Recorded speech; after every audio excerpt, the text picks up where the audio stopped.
Namaste. Thank all of you for being here, and thanks Pata Nepal chapter for the kind invitation to be here today. We were mentioning our work for the European Travel Commission, and in the last 3 years, almost since the pandemic started, we have surveyed almost 100,000 European in 10 different countries in 16 research wave, and along this process, the European Travel Commission and myself have learned quite a lot about European travelers and European travel demand. And in the next few minutes, I'm going to share with you two things. First of all, about European demand and what are the current trends and what are travel characteristics, travel preferences, and so forth. And also at the same time, we're going to ask ourselves how this demand matches the characteristics of Nepal's supply system. And we're going to do it using 3 questions. And the first question is, why, from all places in the world, should Europeans or Europeans might be interested to go to Nepal? And I'm going to start with a very probably surprising point of view.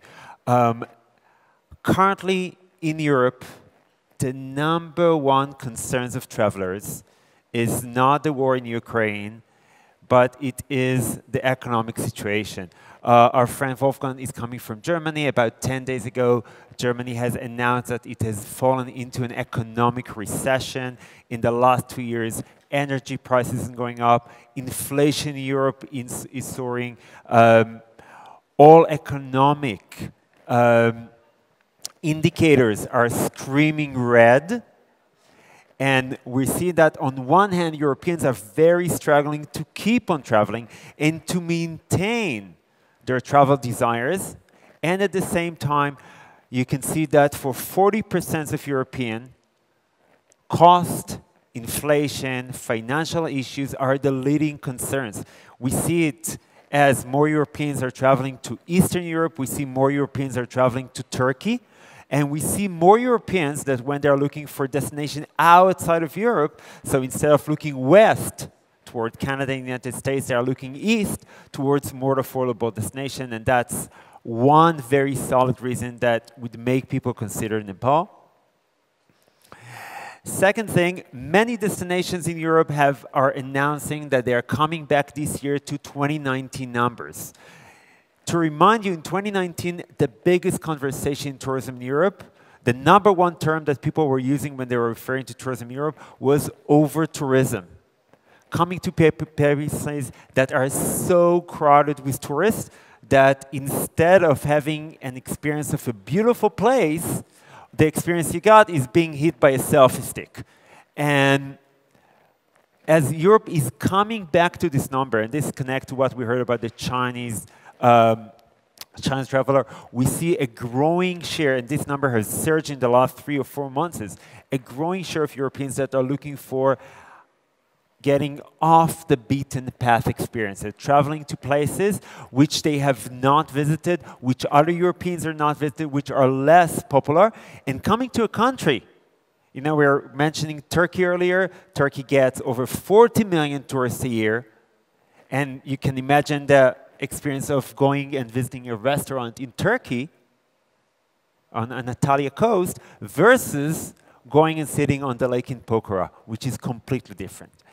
Another element which is a top priority for Europeans and comes together with over-tourism is the attitudes of the local population.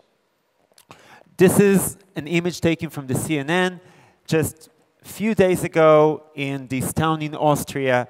They were seeing all the tourists coming in buses to take selfies, and they've started to install these anti-selfie barracks or anti-selfie walls to prevent tourists from standing in the middle of the street, taking selfies in front of this beautiful lake and environment, and creating traffic jams. So we can see more and more communities in Europe developing an anti-tourism approaches. This year, Amsterdam launched a campaign explaining people why they should not come and visit Amsterdam. Okay, you go in Barcelona on the street and you see signs, tourists go home. Tourism is terrorism. You see these signs on the street in the cities. On the other hand, when you go to Nepal, you meet one of the friendliest, warmest, people-loving countries in the world, and that's a huge, huge, huge selling point for Europeans. The last and fourth reason that is a big reason for why Nepal and matches European demand has to do with the natural beauty of Nepal. This one was taken by myself in Gandruk like 2 weeks ago, in beautiful Gandruk, I should say. If we're asking Europeans what are the top things they wish to see while on holiday, so they would say beautiful nature. And what's interesting about it is it doesn't matter if they go for nature purpose, but also if they go for sea and sun, if they go for cultural visit, or almost for any other purpose, they still want to see the beautiful nature.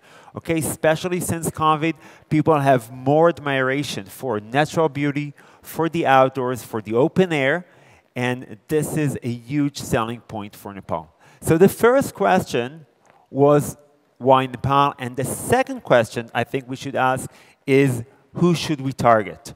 If we're looking at Europeans as a whole, let's ask yourself, who are the specific segments and specific demographics who would be most interested to come to here? So Nepal is a huge adventure destination, and obviously the immediate suspects are Gen Z traveler, people in their early 20s, age, let's say, 18 to 24, who have more time and they're coming, they want to travel Southeast Asia, so they're going to Indonesia, they're going to India, they're going to Thailand, they're going to Nepal. These are the usual suspects. They are the most likely to travel outside of Europe compared to other age groups.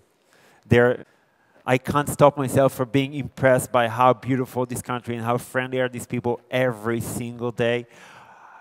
We have to think beyond what we have now, beyond adventure, beyond the audiences, beyond China, beyond India, beyond Europeans in the age of 20 who come here to do the Annapurna base camp and start to think about how we promote agritourism, cultural tourism, authentic experiences, localhood, people coming here not for 10 days itinerary, 14 days itinerary, but 3 weeks, 1 month, people coming to Nepal over and over. They want to experience everything that Nepal has to offer and try to see Nepal not as a destination, but as a journey.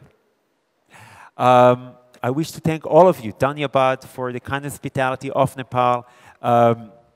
If you want to read our latest research, if you want to learn more, please drop me a line. Thank you very much. Dhanyabad.